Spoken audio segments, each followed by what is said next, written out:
E o governo federal registrou um déficit primário de 230,5 bilhões de reais em 2023, o que corresponde a 2,1% do Produto Interno Bruto, o PIB, segundo dados divulgados pela Secretaria do Tesouro Nacional na segunda-feira.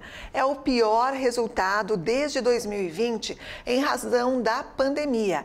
O governo do presidente Lula tenta colocar a culpa no antecessor Jair Bolsonaro, mas mesmo com a retirada dos famosos precatórios, o déficit seria alto, quase alcançando 2016, quando o país era governado pela ex-presidente Dilma Rousseff. Assunto para o jornalista Tiago Pereira, que chega para explicar melhor isso para todos nós. Tiago, boa noite, bem-vindo. Boa noite, André. Boa noite a toda a nossa audiência qualificada. Pois é, dados negativos, um déficit, ou seja, o governo gastou mais do que arrecadou, embora a previsão agora para esse ano do ministro da Fazenda, Fernando Haddad, é de zerar o déficit, né? A gente vai pagar para ver se isso realmente vai acontecer, porque pelo andar da carruagem as notícias são só de aumento de gasto, aumento de despesa, apesar de também terem notícias de aumento de arrecadação. Mas para superar a despesa tem que arrecadar bastante. A verdade, Andréia e audiência, é que a matemática não mente. O governo, de vez em quando, salva uma fake news ali, publica outra aqui, dizendo que acabou o caos nos Yanomamis, diz que os itens da cesta básica baixaram, que as compras internacionais não vão ser taxadas, mas depois a gente acaba descobrindo que a história é outra. Fatos subjetivos é mais difícil, mas se acha o fio da meada. Agora, os dados, quando são números, aí o governo tenta, mas não consegue. A gente descobre rapidinho. É o caso do déficit nas contas públicas, o tão temido déficit primário que agora assombra o governo Lula. Eu preparei uma arte para a gente entender bem o caminho que estamos seguindo. E claro, para não deixarmos dúvidas para a nossa audiência qualificada, afinal, os dados são negativos e querem dizer que o governo está gastando, ou seja, com esses dados negativos, quer dizer que o governo está gastando mais do que arrecada. Vamos ver aqui na tela, a gente preparou, portanto, para a gente fazer comparações, né? 2022, 2023. 2023, o dado mais atual, seguindo a regra do jornalismo, menos 230 bilhões é o déficit primário das contas públicas. O governo fala dos temidos precatórios, ou seja, mas se a gente tirar os precatórios 92,5 bi, né? Sobram 138 bi, e essa é a conta que o governo gastou a mais do que arrecadou, já que ele considera o precatório que havia sido suspenso na gestão Bolsonaro, aprovado pelo Congresso e pelo Supremo. O governo Lula, em 2023, chamou para si a responsabilidade e pediu ao Supremo para que quite essa dívida em 2023. Foi uma escolha do governo, mas o que não justifica, já que se a gente remover os precatórios, o déficit, mesmo assim, chega a 138 bilhões de reais. Gastou-se mais 138 bilhões do que se arrecadou.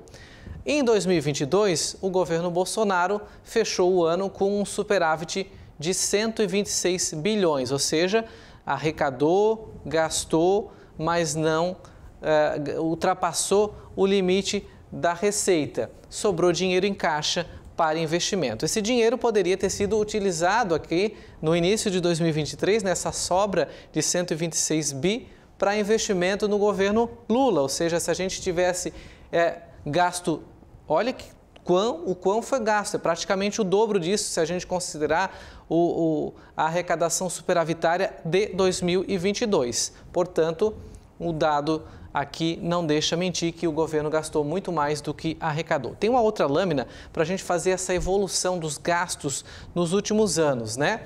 A gente vê aqui um desequilíbrio em razão da pandemia, já que em 2020 os gastos, principalmente em saúde, obviamente, ultrapassaram 702 bilhões, né? Mas tirando 2020 da análise, a gente vê que em 2016 Dilma fechou com menos 155 bilhões de reais nos cofres públicos, um déficit também elevado. Depois, Michel Temer reduziu para 110 e fechou o ano de 2018 com 108. Já 2019, na gestão Bolsonaro, começa-se, né, na administração de Jair Bolsonaro, o déficit começa a diminuir, saindo de 108 para 61 bilhões de reais. 2020 a gente apaga, né, porque obviamente os gastos em saúde precisaram ser emergenciais. Depois, 2021, a gente começou a ter um resultado positivo 2 anos seguidos. Então, 2021, 64 bi de superávit primário e 2021, 64 bilhões de superávit primário e 2022, 125 bilhões, quase 126 bilhões de superávit primário na gestão do ex-presidente Jair Bolsonaro. Então é isso. Eles vão sempre dizer que foi herança do governo passado, mas contra os fatos, né? A gente mostra que nos mapas não há argumento. Afinal, 2022 já tinha a desoneração dos combustíveis, que acabaria em dezembro daquele ano e foi prorrogada pelo governo Lula já em 2023. Lembrando que a gasolina ficou desonerada apenas 3 meses, até o final de fevereiro daquele ano, portanto 60 dias, 2 meses, passando o diesel, que ficou aí a desoneração até o final de dezembro, como a gente noticiou aqui no Pix News no final do ano passado. Então, se em 2022, já com a desoneração aplicada, que a gente mostrou, tanto no diesel quanto na gasolina, as contas fecharam no positivo, como que em 2023 o saldo foi negativo?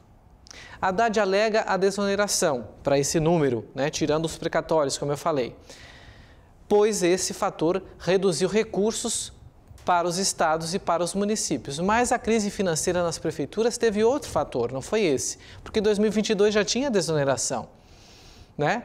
E pode ter sido pior ainda, essa crise nas prefeituras, ela pode se alavancar ainda mais com essa questão da desoneração da folha, se ela for mantida, porque vai aumentar também a despesa nas prefeituras. Mas isso é para a gente ver lá em janeiro de 2025, quando a gente tiver oficialmente os dados agora de 2024, ano que o governo terá o próprio orçamento. Aí a gente vai ter a prova real desses fatos que contra eles não há argumento. Por enquanto, a palavra do momento é rombo. A gente tem que dormir com esse barulho.